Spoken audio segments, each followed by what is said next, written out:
శ్రీమద్ రామాయణంలో అనేకములైన మంత్రములు ఉన్నాయి, విశేషాలు ఉన్నాయి, బీజాలు ఉన్నాయి. గాయత్రి మంత్రస్వరూపమని కూడా ప్రారంభంలో చెప్పాను మీకు. గాయత్రి మంత్రంలో ఉన్న 24 అక్షరములను 24,000 శ్లోకాల రూపంలో ఆదికవి వాల్మీకి మహర్షి మనకు అందించాడు. కవి అనే శబ్దం మొట్టమొదట ఈ వాల్మీకికే ప్రయోగించబడింది. కారణం కవిర్ మనీషి అని. అపూర్వమైన తెలివితేటలు కలిగినటువంటి వాడిని మాత్రమే కవి అంటారు. కవి అంటే ఏమిటి? అతని ఊహలు భవిష్యత్తును కూడా సూచించగలిగి ఉండాలి. కొన్ని లక్షల సంవత్సరాల తర్వాత ఏం జరుగుతుందో అతని ఊహలోకి రావాలి. అటువంటి వాణ్ణి కవి అంటారు. సాధారణంగా పద్యాలు ఎవరైనా రాస్తాం అనుకోండి, ఆంధ్రపత్రిక ఇచ్చట అమ్మబడును, అది పద్యమే. రాముడు, లక్ష్మణుడు, భరతుడు, శత్రుఘ్నుడు నలుగురు యుద్ధానికి వెళ్ళారు, 4 బాణాలు వేశారు, 9 చంపారు, అది కవిత్వమే.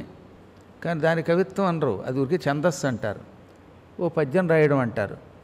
మహానుభావుడు ఎన్ని అలంకారములు, ఎన్ని మంత్రములు, ఎన్ని బీజములు, ఎన్ని వేదరహస్యములు అందించాడండి వాల్మీకి. అందుకే ఆయన్ని కవి అనడమే కాక ఆది కవి అన్నారు. అందరికీ ఒక మార్గసూచకుడైన కవి. ఆది అంటే కేవలం మొదలని కాదు, ఈయనతో మొదలయ్యిందనమాట సూచనలు అనేవి. ఆ తర్వాత వేదవ్యాస మహర్షి ఇంకా విస్తారం చేసి పెట్టాడు మనకి. ఆ ఇద్దరిని అనుకరించకుండా కవిత్వం రాసే శక్తి ఈ ప్రపంచంలో ఇంకెవడికి లేదు. అటువంటి మహానుభావుడైనటువంటి ఆదికవి మనకి ఆదిత్య హృదయాన్ని యుద్ధకాండంలో అందించాడు. కొందరికి అనుమానం, రాముడు కూడా అలిసిపోతాడా, రాముడు కూడా భగవంతుడిని ప్రార్థించాలా అని. రాముడు మొదటి నుంచి చెప్పాడు, నేను మనిషిని, దశరథ పుత్రుణ్ణి. అందువల్లే ఆయన సంధ్యావందనాలు చేశాడు. పూర్వాసంధ్యా ప్రవర్తతే ఉత్తిష్ట నరశార్దూల కర్తవ్యం దైవమాహ్నికం అని విశ్వామిత్రుడు మేల్కొల్పగానే దేవతలకు సంబంధించిన క్రియలు చేశాడు. ఇంతెందుకు, ఆయన ఆశ్రమంలో ప్రవేశించిన తర్వాత లోపల వరసగా విఘ్నేశ్వరుడు, కుమారస్వామి వీళ్ళందరికీ అర్చనలు విడివిడిగా ఉన్నాయని కూడా మీకు అరణ్యకాండలో చెప్పారు, అవునా? కాబట్టి అందరి దేవతల్ని పూజించాడు ఆయన. సకల దేవతా స్వరూపుడైన భూమి మీద అవతరించినప్పుడు సకల దేవతల్ని తాను పూజించాలి. ఆ నియమం ప్రకారమే ఆ మహానుభావుడు సూర్యుడిని ఆరాధిస్తే ఆరోగ్యం పొందవచ్చు, ఆ ప్రత్యక్ష దేవత యొక్క అనుగ్రహం వల్ల అనారోగ్యం నుంచి విముక్తి పొందవచ్చు, మానసిక ధైర్యం పొందవచ్చు, యుద్ధంలో విజయం పొందవచ్చు అని లోకానికి తెలియజేయడం కోసమే అగస్త్యుని ద్వారా మంత్రోపదేశం పొందాడు. అగస్త్యుడిని గురువుని చేసుకున్నాడు ఆయన. గురువులకు గురువు పరమాత్ముడు అయినా అగస్త్యుని ద్వారా మంత్రోపదేశం ఎందుకు పొందాడంటే అందుకు పొందాడనమాట. కాబట్టి నీకు గురువు ఎందుకు, దేవుడు ఎందుకు అనే మూర్ఖులు రామాయణాన్ని కొంచెం జీర్ణం చేసుకుని చదవాలి. ఎందుకు చెప్తానంటే ఈ ఆదిత్య హృదయం మీద అజ్ఞానులు కొందరు విమర్శలు చేశారు. అందువల్ల అటువంటి అజ్ఞానుల యొక్క బుట్టలో మీరు పడద్దని చెబుతున్నాను. ఇది చాలా అద్భుతమైన దివ్య స్తోత్రం. నిన్ననే మీకు ప్రారంభించాను. సమస్త మంగళములను ప్రసాదిస్తుంది, పాపములను తొలగిస్తుంది, ఆయుష్ని పెంచుతుంది, చింతని తొలగిస్తుంది, శోకాన్ని తొలగిస్తుంది. అంటే మానసిక శారీరక బాధలు తొలగిస్తుంది. రశ్మిమంతం సముద్యంతం దేవాసుర నమస్కృతం పూజయస్వ వివస్వంతం భాస్కరం భువనేశ్వరం. సూర్యభగవానుడిని పూజయస్వ, పూజించుము. ఆ సూర్యభగవానుడు ఎటువంటి వాడు? రశ్మిమంతుడు, కిరణములతో కూడినవాడు. రశ్మి అనే శబ్దమునకు కిరణములని అర్థం. సహస్ర కిరణుడు అని సూర్యునికి ఒక ప్రత్యేక నామం ఉన్నది. సహస్రం అంటే లెక్కలేనని. ఆయన కిరణములు ఇన్ని అన్ని అని చెప్పలేం. అనేకములైన కిరణములతో లోకాలని రక్షించే పరమాత్ముడు కనుక ఆయనకి రశ్మిమాన్ అని పేరు. ద్వితీయ విభక్తి కనుక రశ్మిమంతుడు అన్నారు. సముద్యంతం, ఎప్పుడు ఉదయిస్తూ ఉంటాడు. తన ఉదయకిరణాలతో లోకానికి ఆనందం కలగజేస్తాడు. ఉజ్జత్ అంటే ఉదయించుతున్న, సముద్యంతం చక్కగా ఉదయిస్తున్నవాడై లోకాలకి వెలుతురునిచ్చేటటువంటి చీకట్లు తొలగించే సూర్యపరమాత్ముని గురించి నమస్కరించు. దేవతల చేత అసురుల చేత నమస్కారాలు అందుకుంటాడు ఆయన. వివస్వాన్ అంటే మహాకాంతి స్వరూపుడు అని అర్థం అన్నమాట. అద్భుతమైన ఆహ్లాదం కలిగించే కాంతి కలిగినవాడు గనక వివస్వాన్ అన్నారు. అటువంటి పరమాత్ముని భాహన కిరణములు కాంతినే. ఎన్నిసార్లు కిరణాలు కాంతి అంటాడంటే ఒక్కొక్క కిరణాలకు ఒక్కొక్క తేడా ఉన్నది. ఒకటి, రశ్మి కేవలం లౌకికమైన చీకట్లు తొలగిస్తుంది. కానీ వివస్వాన్ అనే శబ్దంలో ఉన్న కిరణములు ఉన్నాయే, ఈ కాంతి ఉన్నదే, ఇది మనస్సులో వచ్చే ఆందోళనను తొలగిస్తుంది, మానసికమైనటువంటి అజ్ఞానాన్ని తొలగిస్తుంది. భాస్కరుడు అనే శబ్దం ఉన్నదే సమస్త లోకాలకి సంబంధించినటువంటి చీకట్లు తొలగిస్తుంది. సూర్యుడు ఒకవైపు ఉంటే మరోవైపు కనపడ్డం. ఇప్పుడు ప్రస్తుతం మనకి రాత్రి అయితే ఇదే సమయంలో పశ్చిమ దేశాల్లో పగలవుతుంది. కాబట్టి ఇక్కడున్నవాడు అక్కడ ఉండడు, అక్కడున్నవాడు ఇక్కడ ఉండడు కదా. కానీ భాస్కర శబ్దాన్ని తలుచుకుంటే అన్ని వైపులు ఉన్నటువంటి వాళ్ళకి కూడా వెలుతురునిస్తాట. అందుకని భాస్కరుడు అంతటా వ్యాపించిన కాంతి కలిగిన వాడు. అటువంటి భువనేశ్వరుణ్ణి గురించి నమస్కరిస్తున్నాను. భువన ఈశ్వర, భువనములన్నిటికీ, భువనములు ఎన్నున్నాయో తెలియదు మనకి, అనేక కోటి బ్రహ్మాండాలు ఉన్నాయి. వాటన్నిటికీ అధిపతి కనుక భువనేశ్వరుడు అన్నారు ఆయన అనమాట. ఈశ్వరుడు అంటే అధిపతి అన్నమాట. సర్వదేవాత్మక, అన్ని దేవతల స్వరూపాలు అందులోనే ఉన్నాయి, సకల దేవతలు ఆయనలోనే ఉన్నారు. ఏష తేజస్వి, ఈతడే అద్భుతమైన ఆనందాన్ని కలిగించే తేజస్సు కలిగినవాడు. రశ్మిభావన, తన కిరణాలతో లోకానికి శక్తిని ప్రసాదిస్తే అటువంటి వాడిని రశ్మిభావనుడు అంటారు. నీ దగ్గర కిరణం ఉంటే ఉపయోగం ఉంది, ఈ కిరణం ఇతరులకు ఉపయోగపడాలి. ఆయన కిరణములు తగిలితే లోకానికి శక్తి చేకూరుతుంది. కొన్ని కిరణములు తగిలితే సూర్యభగవానుడి కిరణములు శరీరమునికి ఎక్కడ లేని ఉత్సాహం వస్తుంది. అందులో ఉదయిస్తున్న అస్తమిస్తున్న సూర్యభగవానుడి కిరణములు మన శరీరములో ఉన్న అనేకములైన రోగాలను తొలగిస్తాయి, ఆరోగ్యాన్ని ప్రసాదిస్తాయి. అదే డి విటమిన్ అంటారే, అది మన శరీరానికి చేకూరుస్తాడు ఆయన. తద్వారా శక్తినిస్తాడు గనక ఆయన్ని రశ్మిభావనుడు అన్నారు. దేవతలను అసురులను రక్షిస్తాడు గనక ఏష, ఈతడు దేవ అసురగణాన్ లోకాన్ పాతి గభస్తిభి. ఈతడు దేవతలను అసురులను సమస్త లోకాలను పాతి రక్షిస్తాడు. ఈతడే గభస్తి అని పిలువబడతాడు. అనగా ఎల్లవేళలా కురంగడం లేనటువంటి వాడు. కొందరికి అనుమానం ఉండయి, ఈయన ఏంటండి సూర్యభగవానుడికి ఎప్పుడు అస్తమయం లేదంటారు, సూర్యాస్తమయం సూర్యోదయం ఉంది కదా అంటే, సూర్యోదయం సూర్యాస్తమయం మనకి, ఆయనకు ఉండదు. పద్మాకర్ గారు సాయంత్రం 6 to 8 కనబడతారంటే మిగతా టైంలో ఆయనకి కనపడ్డనే, నేను అక్కడే ఉంటాను, కానీ మీకు కనపడటం లేదు. సూర్యుడు ఎప్పుడూ రథంలో తిరుగుతూనే ఉంటాడు, కానీ మనకి రాత్రి కనపడ్డావు, మీకు కనపడటం లేదని ఆయన లేడంటావా? కాబట్టి సూర్యాస్తమయములు సూర్యుడి యొక్క దర్శనం చేసుకునేవారికి, లోకములకు సూర్యుడికి అస్తమయము లేదు, ఆయనకు ఉదయము లేదు, ఎప్పుడూ హాయిగా అలాగే ఉంటాడు ఆయన. ఒక ఆయన అడిగాడు, శ్రీ మహావిష్ణువు ఎప్పుడూ పడుకునే ఉంటాడా అని. ఆయన ఎప్పుడు ఆదిశేషుడి మీద పడుకున్నట్టుగా వాళ్ళ బెడ్రూమ్లో ఫోటో ఉందిట, అందుకని ఎప్పుడు అలాగే పడుకుంటాడా అంటే, లేదు నాయన, నా చిన్నప్పుడు పాకుతున్న ఫోటో ఒకటి తీశారు అంటే 24 గంటల చిన్నపిల్లాడి కింద పాకుతాననే, నా ఫోటో తీశారు, ఆ ఇంట్లో పెట్టారు. మీ పెళ్లి ఫోటోలు ఉన్నాయి, నువ్వు మీ ఆవిడ మెడలో తాళి కట్టినట్టు ఉంది, మగాడికైతే ఆవిడ వీడి నెత్తి మీద అక్షతలు పోసినట్టు తలబరాలు పోసినట్టు ఫోటో ఉంది, అంటే 24 గంటల తలబరాలు పోసుకుంటూనే ఉంటారా, తాళి కడుతూనే ఉంటారా? ఆ ఫోటో మాత్రం ఇంట్లో ఉంది కనుక చూసేవాళ్ళకి ఆ పెళ్లి ఫోటో గుర్తుకొస్తుంది, పెళ్లి సీను గుర్తుకొస్తుంది, వీడికి జుట్టు ఊడిపోయినా. అలాగే పరమాత్ముడు ఒకప్పుడు పాలసముద్రంలో పడుకున్నప్పుడు ఆయన ఫోటో తీశారన్నమాట నారదాదులు. వాళ్ళ చిత్ర భంగిమలతో ఓ ఫోటో గీశారు, ఇప్పుడు తీస్తున్నాం, అప్పుడు గీసేవారు. ఆ పటాన్ని మన ఇంట్లో పెట్టుకున్నాం కాబట్టి క్షీరసాగరంలో పడుకున్న శయననారాయణుడు మనం చూస్తున్నాం. ఆయన ఎప్పుడు పడుకోడు, అసలు ఆయనకి పేరే నిర్నిద్రుడు, నిరంతర నిర్నిద్రుడు, ఎల్లప్పుడూ నిద్రపోనివాడు ఆయన, అటువంటి మహానుభావుడు. కాబట్టి ఉదయాస్తమయములు లేకుండా ఉదయాస్తమయములతో లోకాన్ని ఆనందపెట్టేవాడు ఆయన. ఏష బ్రహ్మా చ విష్ణుశ్చ శివస్కంద ప్రజాపతి మహేంద్రో ధనద కాలో యమ సోమోహి అపాన్పతి. ఈతడే బ్రహ్మస్వరూపుడు. ప్రాతకాలంలో బ్రహ్మరూపంలో, మధ్యాహ్నంలో విష్ణు రూపంలో, సాయంకాలం రుద్ర రూపంలో లోకాలను అనుగ్రహిస్తాట. అందుకే త్రిమూర్త్యాత్మకుడు అన్నారు ఆయన. సృష్టి స్థితి లయములు 3 చేస్తున్నాడు కనుక బ్రహ్మ అతడే, విష్ణువు ఆయనే, శివుడు అతడే, స్కంద కుమారస్వామి ఆయనే, ప్రజాపతి బ్రహ్మదేవుడు యొక్క అసిస్టెంట్లు కొందరున్నారు, సహాయకులు కొందరున్నారు, వీళ్ళందరినీ ప్రజాపతులు అంటారు.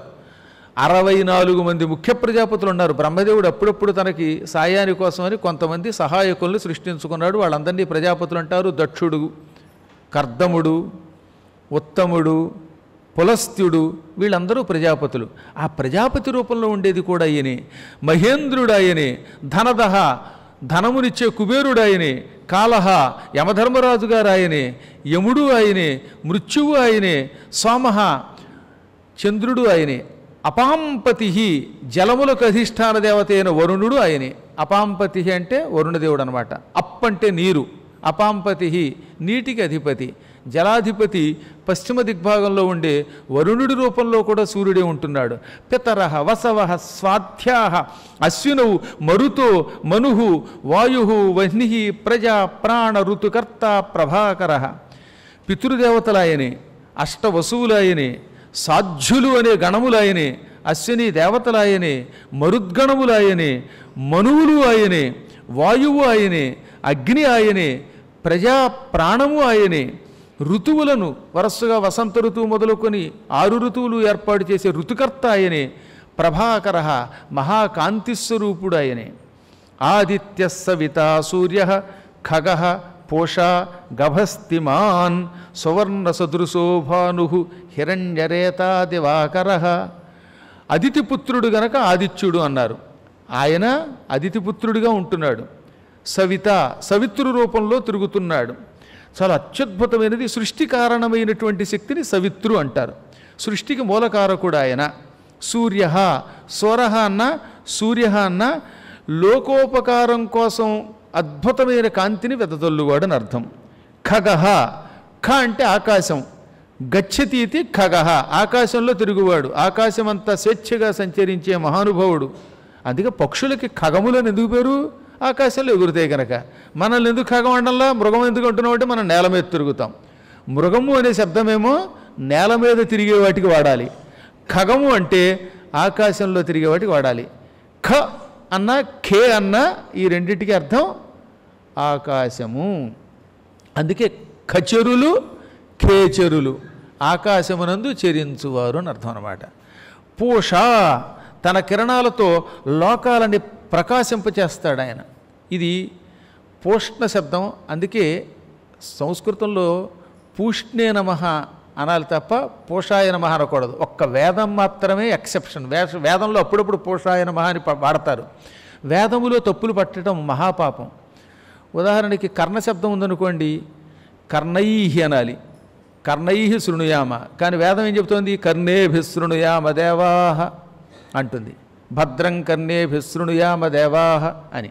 భద్రమును చెవులతో వింటాము అనడానికి కర్ణేభి అంటుంది. అదేంటండి వేదంలో తప్పెందుకు వచ్చింది అనకూడదు. వేదమునకు ఒక ప్రత్యేకమైన వ్యాకరణం ఏర్పాటు చేశారు. ఆ స్థాయి వేరు. మన బోడి తెలివితేటలు అక్కడ ఉపయోగించకూడదు. కాబట్టి మామూలుగా అయితే పూష్ణే నమః అనాలి. ఇక్కడ వాల్మీకి కూడా పోష అని అదే శబ్దాన్ని వాడాడు. నకారాంత శబ్దమే వాడాడు. గభస్తిమాన్ అంటే బంగారపు రంగులో ఉండేవాడని ఒక అర్థం. సూర్యాస్తమయాదులకి సంబంధం లేకుండా ఉండేవాడని ఒక అర్థం అన్నమాట. ఆయనే సమస్త స్వరూపుడు, అన్ని లోకాలకి ఆనందం కలిగించేవాడు. భానుడు, హిరణ్యరేత అనగా ఆయన రేతస్సు బంగారు రూపంలో ఉంటుంది. బంగారమే తన రేతస్సుగా కలిగినటువంటి వాడు. సువర్ణ సదృశుడు ఆయన. బ్రహ్మాండాల ఉత్పత్తికి మూలకారకుడు ఆయన. చీకట్లను తొలగించేటటువంటి వాడు కనుక దివాకరః. దివా అంటే పగలు, పగటికి మూలకారకుడు కనుక దివాకరః అన్నారు. హరిదస్య సహస్రార్చి సప్త సప్తిర్మరీచిమాన్ తిమిరోన్మథనశంభు త్వష్ట మార్తాండ అంశుమాన్. హరిదస్య, హరిత్ అంటే ఆకుపచ్చ లేక దిక్కులు అని 2 అర్థాలు. హరిదస్య అందమైన విచిత్ర వర్ణములో కలిగిన రథాశ్వములు కలిగిన వాడని ఒక అర్థం. హరిత్ అంటే దిక్కు కదా. అన్ని దిక్కులు ఆయనకి గుర్రాలట. ఆయనకి దిక్కులే గుర్రాలు. అంతటి దివ్యశక్తి కలిగిన వాడు. కొన్ని శబ్దాలు కొంచెం లోతుగా ఆలోచిస్తే కానీ అర్థం కాదు. శివుడికి దిగంబరుడు అని పేరు. దిగంబరుడు అంటే అర్థం ఏంటి? దిక్కులు తన వస్త్రంగా కలిగినవాడు. దిక్కులు ఎప్పుడు వస్త్రం అవుతాయి? నువ్వు మొత్తం దిక్కుల దాకా వ్యాపిస్తే. ఒక వ్యక్తికి ఈ గది మొత్తం బట్టవ్వాలంటే ఈ గదంతా అతని శరీరం నిండిపోయి ఉండాలి. అప్పుడు ఈ గదిని వస్త్రంగా ధరించగలడు. గదంతా నిండినవాడని అర్థం. అలాగే దిగంబరుడు అంటే దిక్కులే వస్త్రములుగా కలిగిన వాడు అనగా సకల దిక్కులలోనూ వ్యాపించిన అనంత రూపం కలిగిన వాడు అని అర్థం అన్నమాట. సూర్యుడు కూడా అంతటి విశ్వవ్యాపకుడు గనక దిగంతర వ్యాప్తి చెందినవాడు గనక దిక్కులే గుర్రములుగా కలిగిన వాడయ్యాడు. సహస్రార్చి అనేకములైన కిరణములు కలిగినవాడు, వేలాది కిరణములు కలిగినవాడు. సప్తసప్తి అనగా రెండు అర్థాలు. సప్త అంటే వేగముగా వెళ్ళేటటువంటి, సప్తి అంటే గుర్రం, వేగముగా వెళ్ళేటటువంటి లేక సప్త అని పేరు కలిగిన ఒక గుర్రం కలిగినవాడు అని ఒక అర్థం. సప్త అనేది ఒక పేరు, ఒక గుర్రం పేరు. సూర్యభగవానుడికి 7 గుర్రాలు ఉన్నాయి, అందులో ఒక గుర్రం పేరు సప్త. సప్తి అనే శబ్దంలో ఒక గుర్రం అని అర్థం. సప్త అని పేరు కలిగిన గుర్రం గలవాడని ఒక అర్థం. సప్తసప్తి అంటే 7 గుర్రములు కలిగిన వాడని రెండో అర్థం. ప్రతిదానికి ఇందులో 2 అర్థాలు ఉంటాయి. సప్తాశ్వరథమారూఢుడై పెడతాడనమాట ఆయన. అప్పటి నుంచే మనకి 7 గుర్రములు పూంచిన రథం మీద ఆకాశంలో తిరుగుతూ లోకములకు ఆనందము చేకూర్చువాడనే పేరు వచ్చింది. దానికి మూలకారకుడు వేదస్వరూపుడైన వాల్మీకి. అంత పూర్వం వేదంలో చెప్పిన దాన్ని శ్లోక రూపంలో అందించాడనమాట ఆయన. తిమిరోన్మథన, మథనము అంటే బాగా పిండి చేసి అవతల పారేయడం, చిలకడం. తిమిర ఉన్మథన, చీకటిని గెంటి పారేస్తాడు పక్కకి. అనగా సూర్యుడు వచ్చాక ఇక చీకటి ఎందుకు ఉంటుంది? అలా వెలుతురిచ్చువాడు ఆయనే. శంభుడు ఆయనే. త్వష్ట, త్వష్ట అని పేరు కలిగిన ఒక ప్రజాపతి ఉన్నాడు, చాలా గొప్పవాడు ఆయన. ఆ త్వష్ట ప్రజాపతి యొక్క పుత్రుడే విశ్వరూపుడు, వృత్రాసురుడు కూడా. ఆ రూపంలో ఉండేది ఆయనే. మార్తాండు అనే పేరుతో ఉన్నాడు ఆయన. పూర్వం అదితి సూర్యుడిని ఆరాధిస్తే సూర్యుడు ఏం కావాలో కోరుకోమన్నాడు. నువ్వు నాకు కొడుకుగా పుట్టినాయన అంది. వెంటనే ఆవిడ ప్రార్థన మన్నించి అదితి గర్భంలో ప్రవేశించాడు. ఈయన కడుపులో ప్రవేశించాక అదితి తిండి తినడం మానేసి ఉపవాసాలు ఉంది. కశ్యప ప్రజాపతికి అనుమానం వచ్చింది. పిల్లవాడు ఆరోగ్యంగా ఉండాలంటే బాగా తిండి తినాలి, అటువంటిది నువ్వు ఉపవాసాలతో ఉంటున్నావు, వాడిని చంపేస్తావా, మృతత్వం పొందేలా చేస్తావా, మృతి పొందేలా చేస్తావా అని భార్యని మందలించాడు. అప్పుడు ఆవిడ నవ్వి మార్తోభవ అన్నది. అంటే మా ఆర్తోభవ, ఎక్కువ ఆర్తుడవు కావద్దు అన్నదట. అనగానే ఒక అండ రూపంలో సూర్యుడు పుట్టుకొచ్చాడు. మా ఆర్త అండహ మార్తాండహ, నువ్వేం కంగారు పడద్దు అన్నప్పుడు పుట్టిన అండం గనక మార్తాండు అయ్యాడు. ఆ తర్వాత వెళ్ళేముంది చూసావా, మృతమైన అండం పుడుతుందనుకున్నావు, కానీ మృతాండం పుట్టలేదు, జీవం కలిగిన అండం పుట్టింది. అండం వల్ల మార్తండు అయ్యింది. అందుకే సూర్యుడికి మార్తండు, మార్తాండు అని 2 పేర్లు ఉన్నాయి. అదిగో ఆ విధంగా అదితికి పుట్టిన మార్తాండు ఆయనే. అంశుమాన్, మంచి కిరణములు కలిగిన వాడాయనే. హిరణ్యగర్భ శిశిర తపనో భాస్కరో రవి అగ్నిగర్భ అదితే పుత్ర శంఖ శిశిరనాశన. ఆయన హిరణ్యగర్భుడు. ఆయన గర్భమంతా సృష్టికి మూల కారణమైన బంగారంతో నిండి ఉంటుంది. బంగారము అనేది సృష్టిని చేయడానికి పనికొచ్చే రేతస్సుకు కూడా వాడతారు. హిరణ్యగర్భుడు అంటే ఆయన కడుపులో బంగారం ఉందని ఒక అర్థం. ఆయన సృష్టికి మూల కారణమైన రేతశక్తిని ప్రసాదిస్తాడు. సూర్యభగవానుడి యొక్క అనుగ్రహం లేకపోతే సంతాన ప్రాప్తి రాదట. ఆ సంతాన ప్రాప్తికి మూలకారకుడు ఆయన. శిశిరుడు ఆయనే, చల్లదనం ఇచ్చేది ఆయనే. చంద్రుడి రూపంలో చల్లదనం, సూర్యుడి రూపంలో వేడిదనం ఇస్తాట. తపనహ, బాగా కాల్చిపారేసేవాడు ఆయనే. భాస్కర, మహాకాంతి స్వరూపుడు ఆయనే. 1-2 సార్లు ఈ పదాలు ఎందుకు వాడాడంటే, ఒక చోట భాస్కర శబ్దం వేరు, ఇక్కడ ఇంకో చోట భాస్కర శబ్దం వేరు అనమాట. అనేకములైన అర్థములు ఉండడం వల్ల ఒకే శబ్దం 2-3 సార్లు రిపీట్ అవుతూ ఉంటుంది. దానికేం మీరు కంగారు పడక్కర్లా. మంత్రాలు 2-3 సార్లు వస్తాయి. నమో నమో నమో అని అన్నంత మాత్రమే తప్ప నమ సోమాయ చ రుద్రాయ చ ఆ చా వరసగా పెట్టడం వల్ల అందులో శక్తి చేకూరుతుంది. అలాగే కొన్ని శబ్దములు మరల అవే వచ్చినప్పటికీ మంత్రములు గనక వాటిలో అంతరార్థములు మారతాయని గ్రహించి మళ్ళీ అదే శబ్దం వచ్చింది ఏమిటని విడిచిపెట్టకండి. ఆయన రవిహి, అద్భుతమైన స్తుతిపాత్రుడు. సకల లోకాలు ఎవరిని స్తుతిస్తాయో అతన్ని రవి అంటారు. రవి అనగా అనేన సకలలోక స్తోత్ర మూలక. ఈతడు తన దివ్యశక్తితో అన్ని లోకముల చేత స్తుతింపబడతాడు. అటువంటి వాడిని రవి అన్నారు. రవి అనే శబ్దానికి నిజానికి స్తుతిపాత్రుడు అని అర్థం ఉండోయ్. అగ్నిగర్భుడు ఆయన, అగ్నిస్వరూపుడు. సూర్యుడు అంటే ఒక మండే అగ్నిగోళంలో ఉంటాడు. అందువల్ల ఆయన గర్భంలో అగ్ని ఉన్నది. అదితిపుత్రుడు ఆయన, శంఖుడు ఆయన. శిశిర నాశన, చల్లదనాన్ని తొలగించి పారేస్తాడు, మంచుని చీల్చి అవతల పారేస్తాడు. వ్యోమనాథస్తమోభేదీ ఋగ్యజుస్సామపారగః ఘనవృష్టిరపాం మిత్రః వింధ్యవీధీ ప్లవంగమః. వ్యోమనాథుడు ఆకాశానికి అధిపతి.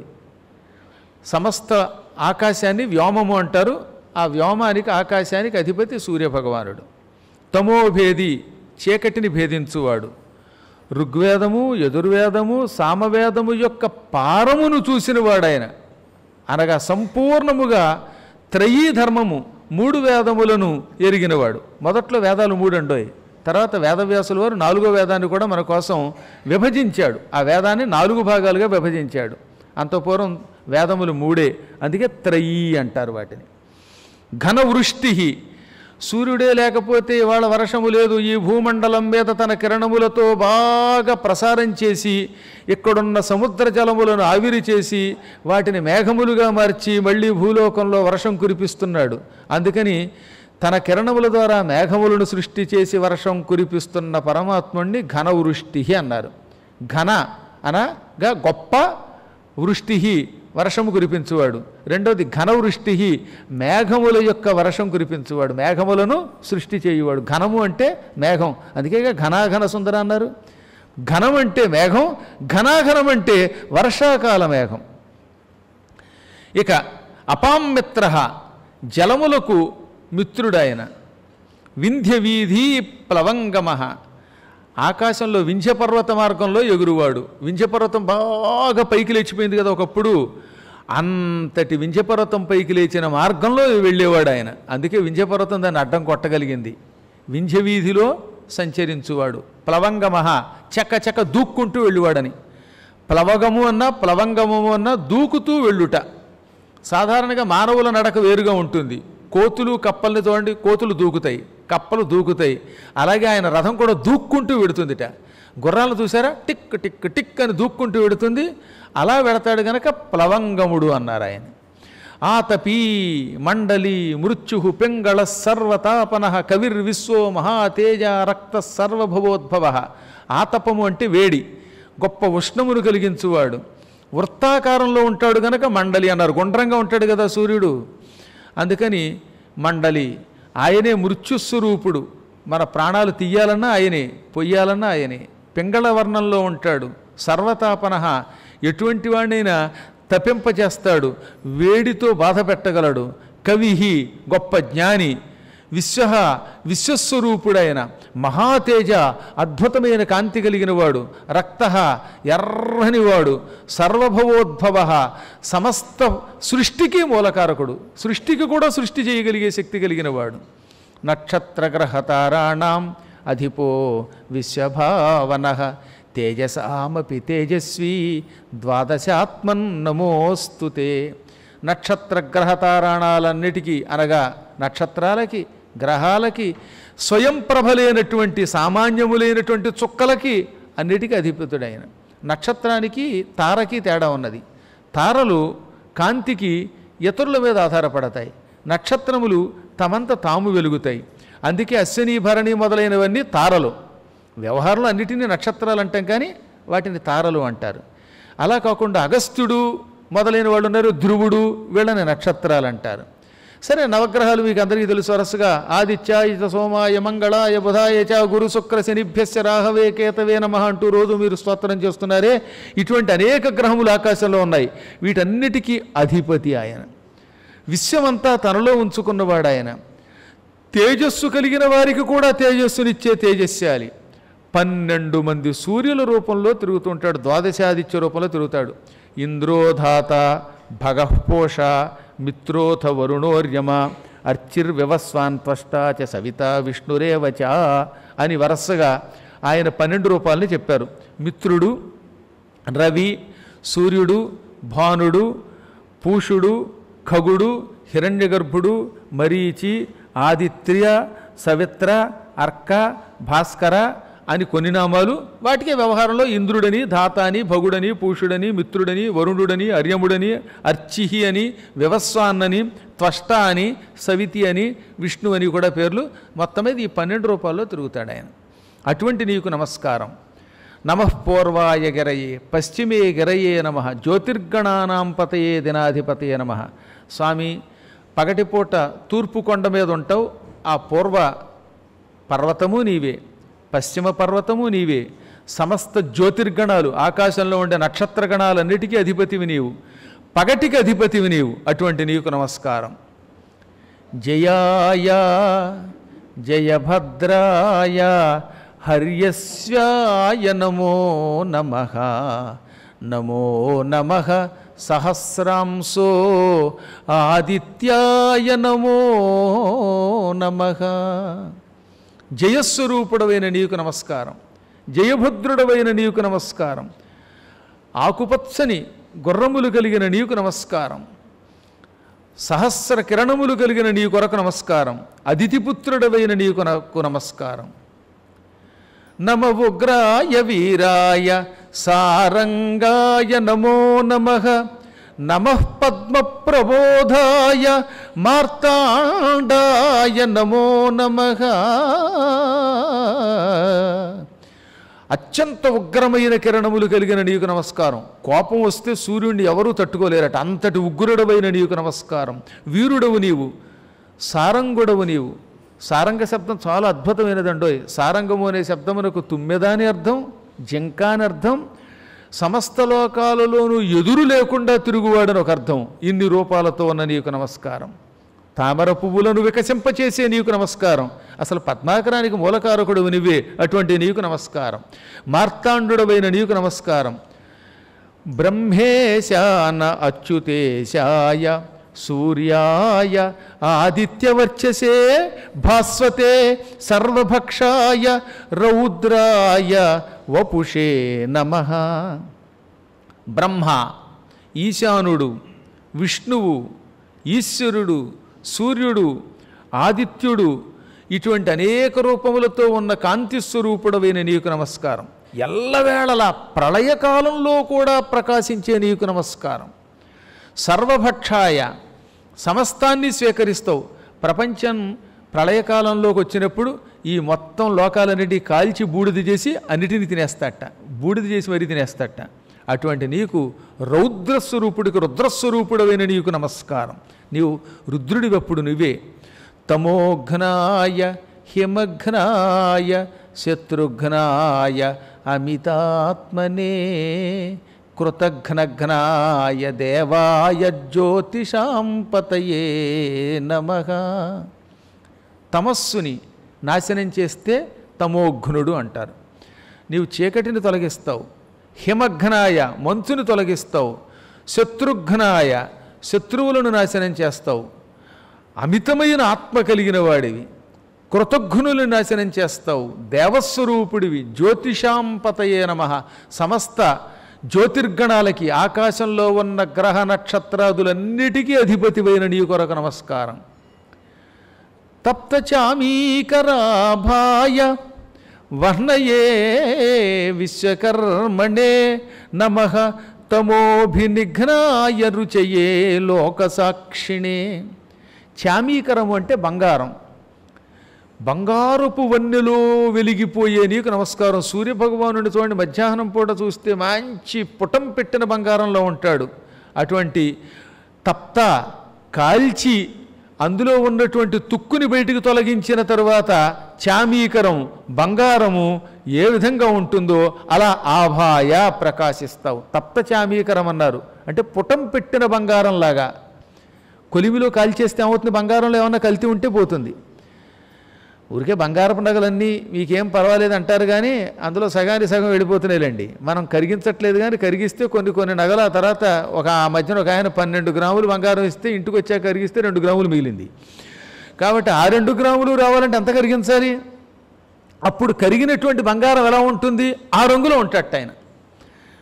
అగ్నిస్వరూపుడవైన, విశ్వమునకు మూలకారకుడవైన, తమస్సుని తొలగించే రుచయే కాంతిస్వరూపుడవైన, లోకసాక్షిని, లోకమును ఎప్పుడూ చూస్తూ లోకమునకు సాక్షిగా ఉండే నీ కొరకు నమస్కారం. మనం ఏం చేసినా ఆయన కనిపెడతాడు, అందుకే ఆయనకి లోకసాక్షి అని పేరు. కర్మసాక్షి ఆయనే, లోకసాక్షి ఆయనే. నాకేమీ తెలియదు అని ఎవరు అనుకోక్కర్లా, ఆయనకన్నీ తెలుసు. మనకి తెలియకపోయినా ఆయనకన్నీ తెలుసు. నేను ఏదైనా చేస్తే ఎవడూ చూడలేదు, సాక్ష్యం లేదని అనుకోవద్దు, ఎప్పుడు చూస్తూనే ఉంటాడట. రేపొద్దున యమధర్మరాజు గారి దగ్గరికి వెళ్ళాక అడుగుతాడనమాట యమధర్మరాజు గారు, ఏమిరా నాయనా నువ్వు ఎప్పుడన్నా పుణ్యం పాపాలు చేసావా అంటే, అసలు నేను పాపం చేయలేదండి ఎప్పుడు పుణ్యం చేశాము అని యముడి దగ్గర అనగానే వెంటనే సూర్యభగవానుణ్ణి, ఈ అబ్బాయి ఎప్పుడన్నా భూలోకంలో పాపం చేశాడా అని అడుగుతాడట. అప్పుడు సూర్యభగవానుడు చూస్తాడనమాట. పాపం చేస్తే పాపం చేసినట్టు చెప్పేస్తాడు. ఈయనండి 36 రోజుల్లో పద్మాకర్ గారి పురాణానికి అందరికంటే ముందు వచ్చి ఆఖరణ వెళ్ళేవాడు అని చెప్పాడా సూర్యుడు, ఇక మీకు వైకుంఠమే.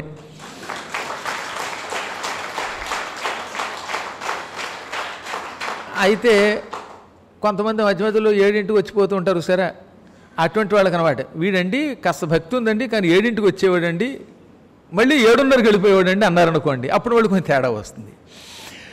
అది ఇది కాదండి వీడి ఇంట్లో కూర్చున్నాడండి, ఏ వంకతో అయినా ఈ పురాణానికి రాలేదండి, ఒక్క బుధవారం నాడు 28వ తారీఖు నాడు మాత్రమే వచ్చాడంటే, అయితే వీడికి ఏదో 10 రోజులు మాత్రమే స్వర్గం అంటాట.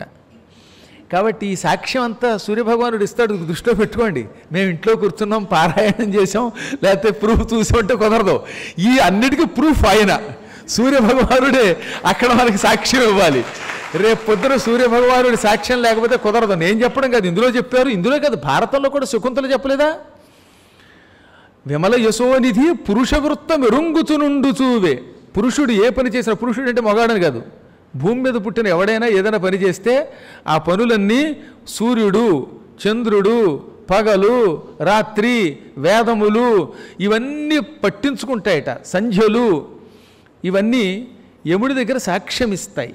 అందువల్ల మనం ఎవ్వరికీ తెలియకుండా ఇంట్లో రహస్యంగా చేశాము ఈ పని అనుకోవద్దు. మనం ఎక్కడ ఏ మూల దక్కున్న అన్ని ప్రాంతాల్లో ఈ దిక్పాలకులు కాపలా పెట్టేశారు. అసలు సీసీ కెమెరాలు అవే. ఆ కెమెరాల ముందు ఈ బోర్డు కెమెరాలు మరికిరావు. ఈ బోర్డు కెమెరాలు నెట్ లేకపోతే ఆ బుట్లో పడిపోతాయి. కానీ ఆయన ఇంటర్నెట్తో సంబంధం లేకుండా చూస్తాట. అందుకని లోకసాక్షి అన్నారు ఆయన్ని. నాశయత్యేష వైభూతం తదేవ సృజతి ప్రభు పాయత్యేష తపత్యేష వరక్షత్యేష గభస్తిభి. ఈ ప్రభు సమస్త ప్రాణుల్ని నాశనం చేస్తాడు, అంటే లయం చేసుకుంటాడు. సృజతి పుట్టిస్తాడు, పాయతి రక్షిస్తాడు, తపతి ఎండింపజేస్తాడు, వర్షతి వర్షం కురిపిస్తాడు. ఈ విధంగా అనుగ్రహిస్తూ ఉంటాడు. ఏష సుప్తేషు జాగర్తి భూతేషు పరినిష్ఠితః ఏష చైవాగ్నిహోత్రంచ ఫలం చైవాగ్నిహోత్రిణాం. ఈతడే మనందరం నిద్రపోతున్నప్పుడు కూడా మెలకుగా ఉంటాడు. సుప్తేషు జాగర్తి, మనం ప్రాణులు అందరం నిద్రపోయినా ఆయన మాత్రం నిద్రపోడు. ఎప్పుడు సకల ప్రాణుల్లో అంతర్యామిగా ఉండడం వల్ల మనం నిద్రపోతున్నా ఆయన మెలకుగా ఉండి మన హృదయంలో ఉండి మన మనస్సులో నిద్రట్లో కూడా ఏమనుకున్నామో కనిపెడతాడు ఆయన. హవిస్వరూపుడు ఆయన.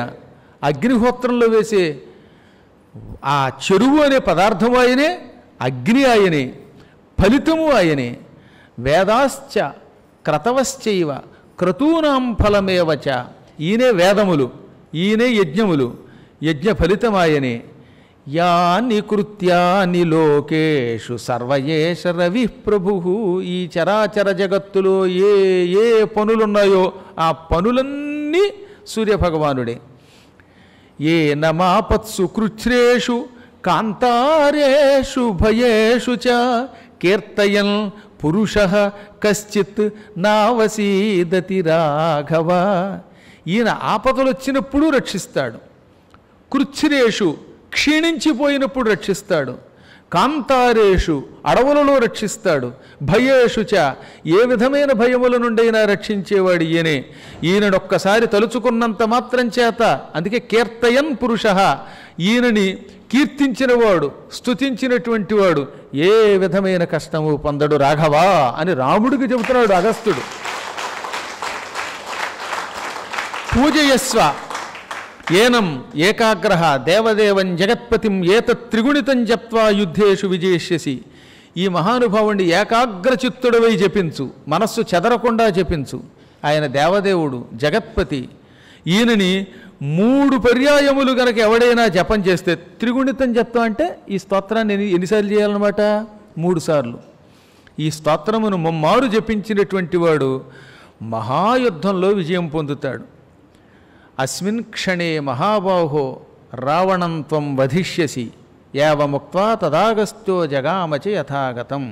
మహాబాహో అంటే మహాపరాక్రమవంతుడా రామచంద్ర, ఈ క్షణమే ఈ స్తోత్రం చేయటం వల్ల నువ్వు రావణాసురుని వధిస్తావు అని చెప్పి అగస్త్యుడు అదృశ్యమైపోయాట. చెప్పవలసింది చెప్పాడు, వెళ్ళిపోయాడు. అది విన్నాడు రామచంద్రుడు. ఇది వినడం వల్ల రామునికి కూడా శోకం తొలగిందన్నారు. ఏతత్ శ్రుత్వా మహాతేజ నష్టశోక అభవత్తదా ధారయామాస సుప్రీత రాఘవ ప్రయతాత్మవాన్. అంటే ఈ స్తోత్రం వినగానే రాముడు కూడా శోకము నుంచి విముక్తి పొందాడు. రాముడు శోకం నుంచి విముక్తి పొందడం అంటే మానవులకు ప్రతీకగా రావడం వల్ల, మానవులారా ఈ స్తోత్రం వల్ల మీరు కష్టముల నుంచి విముక్తి పొందుతారు అని చెప్పకుండా చెప్పాడనమాట. దాన్ని కంఠస్థం చేసేట. ధారయామాస అన్నారు. మళ్ళీ పుస్తకం చూసి ఈ శ్లోకం ఆ శ్లోకం తడువుకుంటూ 100 సార్లు చదివితే కాదు. ఎన్నిసార్లు రామాయణం చదివినా మళ్ళీ మనకు మొదలే. అలా కాకుండా ధారణ చేశాడు ఆయన. తద్వారా మనకేం చెబుతున్నాడు? రామాయణం అంతా చదవలేకపోయినా కనీసం ఆదిత్య హృదయం లాంటి స్తోత్రాలైనా కంఠస్థం చెయ్యండి అన్నారు. ఆదిత్యం ప్రేక్ష్య జప్త్వాతు పరం హర్షమవాప్తవాన్ త్రిరాచమ్య శుచిర్భూత్వా ధనురాదాయ వీర్యవాన్. ఆదిత్యుణ్ణి చూస్తూ 3 సార్లు ఆచమనం చేసి దీన్ని జపం చేశాట. త్రిహి ఆచమ్య అంటే 3 సార్లు ఆచమనం చేశాడు. దీన్ని బట్టి ఎప్పుడు కూడా ఆచమనం ఎన్నిసార్లు చేయాలి? 3 మార్లు చెయ్యాలి అని రాముడు చూపిస్తే రామాయణంలో మేము ఒకసారి చేస్తాం, అసలు ఆచమనం ఎందుకు, సంకల్పం ఎందుకు అని చెబుతున్నటువంటి వాళ్ళకి ఏం చెప్పాలో నాకు అర్థం కాక బాబు వాళ్ళ దోలికి వెళ్ళొద్దంటున్నాను మిమ్మల్ని. వాళ్ళు నాస్తికులు, కొంపలు ముంచేటటువంటి పాపాత్ములు. అటువంటి వాళ్ళ యొక్క ప్రవచనాలు చాలా ప్రమాదం తెచ్చిపెడతాయి. కాబట్టి ఆచమనం చేయవలసిందే, ప్రదక్షిణ చేయవలసిందే, అర్చన చేయవలసిందే, దేని పని దానిదే. ఎంత యోగి అయినా మళ్ళీ భగవంతుని యథాశక్తిగా అర్చించాలి. ఆ తర్వాత ఆయన ఘోర యుద్ధానికి సిద్ధపడ్డాడు. ఈలోపు రావణుడు అంతఃపూర్వమే ఇందులోనండి ఈ పుస్తకంలో చాలా అద్భుతమైన పట్టాభిషేకం ఫోటోలు ఉంటాయండి. ఇలాంటి ఫోటోలు మీరు అందరూ ఇళ్లలో ఒకసారైనా పెట్టుకోండి. గీతా ప్రెస్ వాళ్ళ పుస్తకం చాలా గొప్పది. అద్భుతమైన ప్రాచీన కాలపు పటాలు పెట్టారు. ఆ పటాలు చూస్తేనే మనకు ఆనందం కలుగుతాయి. చిత్రకారులు కొన్ని చిత్రాలు వేస్తే ఆ చిత్రాలను చూస్తే చిత్రంలో అనిపించవు, సజీవంగా అనిపిస్తాయి అన్నమాట. రావణుడి లోపు సారథి కంకణం పుచ్చుకున్నాడని చెప్పాం కదా నేను. యుద్ధరంగంలో రావణాసురుడు చావు దెబ్బలు తింటున్నాడు, పాడైపోతున్నాడు అనుకుని వాళ్ళ సారథి పక్కకి తీసుకెళ్ళాడండి. ఆ సారథిని వాడు తిట్టాడు. తర్వాత సారథి సమాధానం చెప్పాడు. అప్పుడు మంచి పని చేసావని ఇంతలా కంకణం ఒకటి ఇచ్చాడండి. ఆ కంకణం వేసుకొచ్చాడు. ఆ తర్వాత మళ్ళీ జీవితంలో కంకణం వేసుకునేందుకు చేతులు లేవు, అసలు వాడే లేడు. అందువల్ల పాపాత్ములు వేసే కంకణాల వల్ల లాభం లేదన్నారు. మహాత్ములు భక్తితో ఇచ్చేటటువంటిది ఎంతైనా ఉపయోగపడుతుంది. పాపాత్ముల సొమ్ము ఎక్కువ కాలం ఉపయోగపడదు. ఎందుకంటే నా పెళ్ళికి ఒకళ్ళు వచ్చారు. మేము పేదవాళ్ళం ఏమి ఇవ్వలేమని చెప్పడానికి సిగ్గేసి కవర్లో గురుదేవుల పాదపద్మములకు నమస్కారం, ఇదే మేము పెళ్లికి ఇచ్చుకునేటటువంటి కానుక అన్నారు. ఎంతో ఆనందంతో కాగితం దాచుకున్నాను. అంటే వాళ్ళకి ఎంత భక్తి ఉందో ఆలోచించండి. నిజాయితీగా కాగితం రాశారు.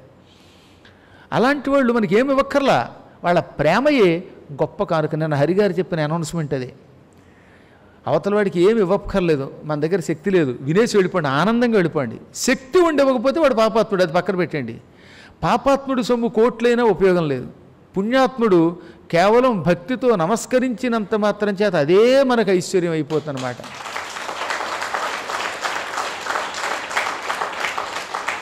పత్రం పుష్పం ఫలం తోయం యో మే భక్త్యా ప్రయచ్చతి తదహం భక్త్యుపహృతం అస్నామి ప్రయతాత్మనః.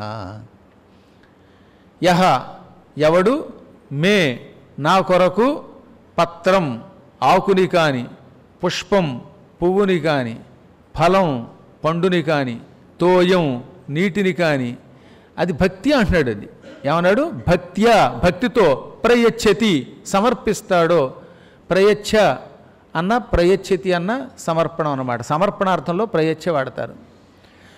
నాకు భక్తితో ఇస్తే చాలు, అది ఆకా పండ ఏదో ఒకటి, దానిని నేను స్వీకరిస్తాను. అస్నామి తింటానన్నాడండి ఆయన. భక్తితో ఇస్తే చాలు, అటువంటి ఆ కానుకను నేను ఇవ్వబడినటువంటి దాన్ని, భక్తితో ఇవ్వబడినటువంటి దానిని అస్నామి స్వీకరిస్తున్నాను, తింటున్నాను అన్నాడు ఆయన. కాబట్టి భక్తి కావాలి. భక్తి లేకుండా ఏదో ఇచ్చేసాడు రావణాసురుడు, అదేం ఉపయోగం లేదు. ఇక యుద్ధం మళ్ళీ మొదలయ్యింది. ఇక్కడ ఇంత పూర్వమే చెప్పాను మీకు, అయినా మళ్ళీ ఇంకోసారి చెప్పాలి. రావణుడేమో రథంలో ఉన్నాడు కదా, రాముడు నేల మీద ఉండి యుద్ధం చేస్తే అధర్మమని ఇంద్రుడు రథాన్ని పంపాడు అక్కడికి. 1000 ఆకుపచ్చని గుర్రములు పూంచిన దివ్యరథం అది.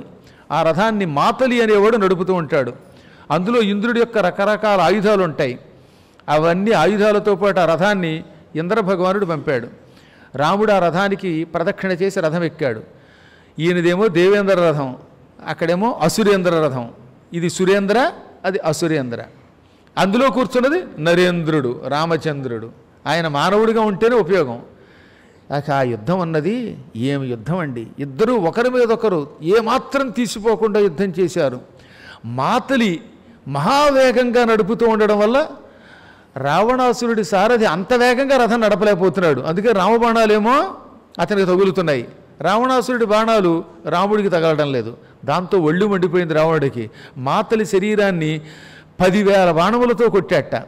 కానీ మాతలి మహానుభావుడు అవడం వల్ల, దేవతా స్వరూపుడు అవడం వల్ల అతను మూర్ఛపోలేదు, ఏం బాధపడలేదట. వ్యథాం వా పరదరుర్యతి, ఇంత కూడా బాధపడలేదు. రఘువీరుడేమో 20 బాణం వేస్తే వాడు 30 బాణాలు వేశాడు. ఆయన 60 వేస్తే ఈసారి రామచంద్రుడు 100 బాణాలు వేశాడు. గద, ముసలాలు, ఖడ్గాలు పరంపరగా వేసుకున్నారట. ఓరి బాబో, ఏకధాటిన రాత్రి లేదు, పగలు లేదు, సంధ్యలు లేదు, అవిశ్రాంత యుద్ధం చేశారన్నారండి. ఆ సమయంలో ఈ యుద్ధానికి దేవతలు హడిలిపోయారు. ఎందుకంటే ఈ బాణాలు పైకి లేచిపోయి లోకాలన్నిటా వెదజల్లబడుతున్నాయి. రామరావణుల బాణములు ముక్కలు ముక్కలై ఇంతంత చిదురుపలైపోయి ఇటు స్వర్గంలో, ఇటు మర్త్యలోకంలో, అటు పాతాళలోకంలో పడిపోతూ ఉంటే ఈ బాణాల దెబ్బకి అక్కడ ఉన్న వాళ్ళందరూ చీల్చి చెండాడబడుతున్నారట. అంటే ఇంతంత ముక్కలేవి. కానీ రావణ బాణాలు కూడా బలమైనవడం వల్ల ఆ ముక్కలు తగిన వాళ్ళకు ఒళ్ళు అలా చీలుకుపోతుంది. చీరుకుపోతే పర్వాలేదు, కొందరికి ప్రాణాలు కూడా పోతున్నాయి. అందుకే మొత్తం దేవతలు, దానవులు కూడా కంగారు పడిపోయారట. తతో దేవా సగంధర్వా సిద్ధాశ్చ పరమర్షయ చింతాం ఆపేదిరే సర్వే సకెన్నర మహోరగా. దేవతలు, గంధర్వులు, కిన్నరులు, సిద్ధులు, సాధ్యులు, చారణులు అందరూ కంగారు పడిపోయారు. వెంటనే వాళ్ళంతా ప్రార్థనలు మొదలుపెట్టారట. ఎంకిపెళ్ళి సుబ్బిసావుకు వచ్చినట్టుగా ఉంది, యుద్ధం ఏంటో విచిత్రంగా ఉంది, మధ్యలో మనం చచ్చిపోతున్నాం అనుకునేవాళ్ళు. స్వస్తి గోబ్రాహ్మణేభ్యోస్తు లోకాస్తిష్టంతు శాశ్వతాః జయతాం రాఘవః సంఖ్యే రావణం రాక్షసేశ్వరం. గోబ్రాహ్మణులకు శుభము కలుగుగాక, లోకములన్నిటికీ శుభము కలిగి శాశ్వతంగా లోకంలో ఉన్న వాళ్ళందరూ సుఖంగా ఉందురుగాక. రాముడు ఎక్కడ? సంఖ్యే అంటే యుద్ధమునందు, సంఖ్య అంటే యుద్ధం అండోయ్.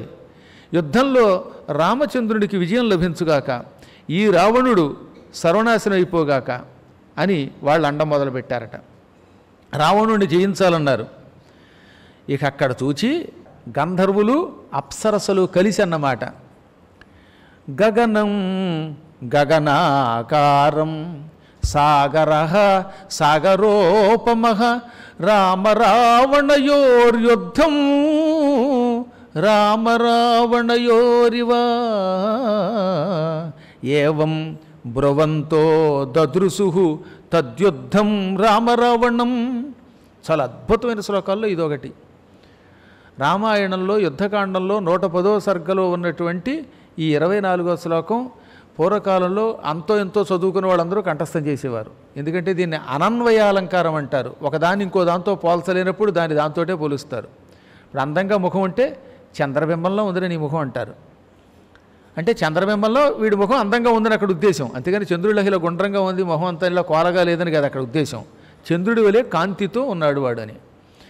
ఇప్పుడైతే కలియుగంలో పద్మాకర్ గారిలో ఎంత అందంగా ఉన్నావో అని పొగుడుతున్నారు పిల్లల్ని. సరే, ఎవరినైనా పక్కవాడిని ఇంకోటితో పోల్చవలసిందే కదా. బాగా జుట్టున్నవాడిని ఇంకో జుట్టున్నవాడితో పోలుస్తాం, కానీ గుండుగాడితో పోల్చాం కదా చూస్తూ చూస్తూ. అలా ఏదైనా ఒక వస్తువుని ఇంకో దానితో పోల్చాలి. కానీ ఉపమేయాలు లేకుండా రెండు ఒకే రకంగా కనపడితే ఇంకొక దానితో అలంకారం చెప్పడానికి వీలు లేకపోతే అనన్వయ అలంకారం అంటారు. వాళ్ళు ఏమన్నారు? ఆకాశం ఆకాశమే, ఆకాశాన్ని ఆకాశంతో పోల్చాలి. ఆకాశాన్ని ఎవడన్నా ఈ ఆడిటోరియం అంత ఉందంటాడా? వాడు పిచ్చాడంటే. ఆకాశం ఎక్కడ, ఆడిటోరియం ఎక్కడ? మహా అయితే ఆడిటోరియం పెద్దగా ఉంటే అబ్బా ఆకాశంలో విశాలంగా ఉందంటాం, కానీ ఆకాశాన్ని దీంతో పోల్చలేము. కాబట్టి ఆకాశమును ఆకాశంతో పోల్చాలి, సముద్రాన్ని సముద్రంతో పోల్చాలి. రామరావణ యుద్ధం రామరావణ యుద్ధంలాగే ఉందన్నారట వాళ్ళు. ఇంకా ఏ యుద్ధమో దీనితో పోల్చలేము. రాముడు రాముడే, రావణుడు రావడే, ఈ యుద్ధాన్ని మరో యుద్ధంతో పోల్చలేము అనమాట. పూర్వకాలంలో పరశురాముడు కొంతమందితో యుద్ధం చేసినప్పుడు ఇదిగో పూర్వం త్రిపురాసురులతో రుద్రుడు యుద్ధం చేసినట్టు ఉందన్నారు. కానీ ఇక్కడ అలా అనడం లేదు. రామరావణ యుద్ధం రామరావణ యుద్ధమే, ఇక అది ఏ యుద్ధంతో పోల్చలేమని వాళ్ళంతా అండం మొదలెట్టారట. అంతకంతకీ ఘోరంగా యుద్ధం చేస్తున్న రామచంద్రుడు ఒక అర్ధచంద్రాకార బాణం తీసుకున్నాడు. ఒక్క దెబ్బకి రావణాసుడు తల నరికాడు. కుండలములతో కిరీటముతో ఉన్న తల తెగి కింద పడింది. టక్కుని ఇంకో తల మొలిచింది వాడికి. తస్యైవ సదృశంచాన్యత్ రావణస్య ఉత్థితం శిరః. రావణాసురుడి యొక్క శిరస్సు కుండలములతో కిరీటముతో తెగి నేల మీద పడగానే అచ్చం అలాంటి తలే మళ్ళీ ఇంకోటి లేచింది. మళ్ళీ నరికేశాడు ఆయన. ద్వితీయం రావణ శిరః ఛిన్నం సంయతి సాయకై. మళ్ళీ బాణాలతో రెండో తల నరికాడు. చిన్న మాత్రంతు తచ్చేరషం పునరంయత్ స్మదృశ్యతే. తల తెగి కింద పడింది, మళ్ళీ ఇంకో తల మొలిచింది. ఇక రాముడు విసుగు విరామం లేకుండా వందల కొలది బాణాలతో వరసగా వాడి తలలు నరికాడు. చాలామంది 10 తలలు అంటున్నారు, ఒట్టి అబద్ధం. రావణాసురుడికి 10 తలలున్నా రాముడు 100కి పైగా నరికాడట. అక్కడ వందలాది అన్నారు, ఇక్కడ చూడండి. ఇలా నరుగుతూనే ఉన్నాడు ఆయన. ఏవం ఏకశతం ఛిన్నం శిరసాం తుల్యవర్చసాం. వందల కొలది బాణాలతో వందల కొలది తలలు నరుగుతున్నా తల తెగి కింద పడుతోంది, మళ్ళీ వస్తుంది.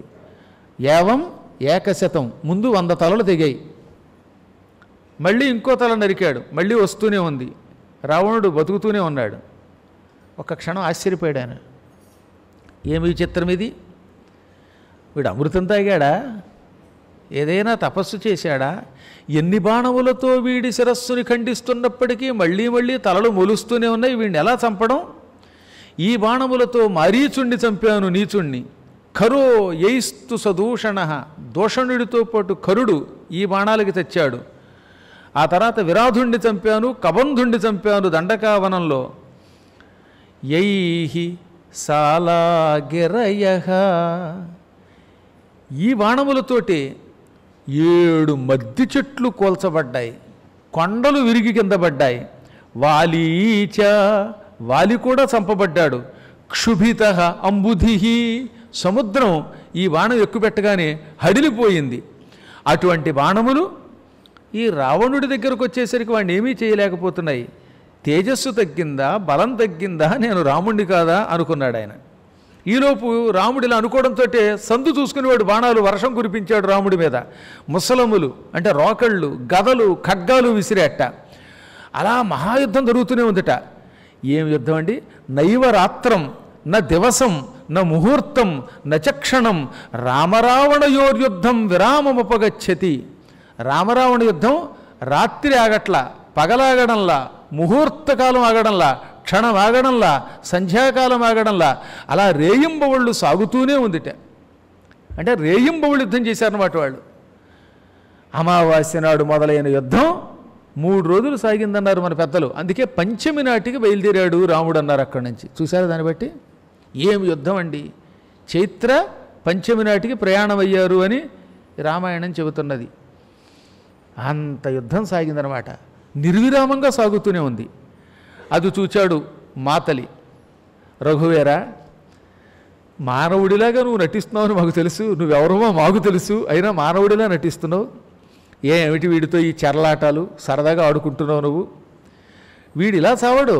వీడు చావడానికి బ్రహ్మాస్త్రమే సరి అయినటువంటి అస్త్రం. అజానన్యవకిం వీర అండంలో ఎంత వ్యంగ్యం ఉంది! ఏమీ ఎరగని వాడిలా ఎందుకుంటున్నావు అన్నట్ట. నా చేత చెప్పించుకోవడానికి కాకపోతే మానవులు ఎప్పుడేంటి మర్చిపోతూ ఉంటారు.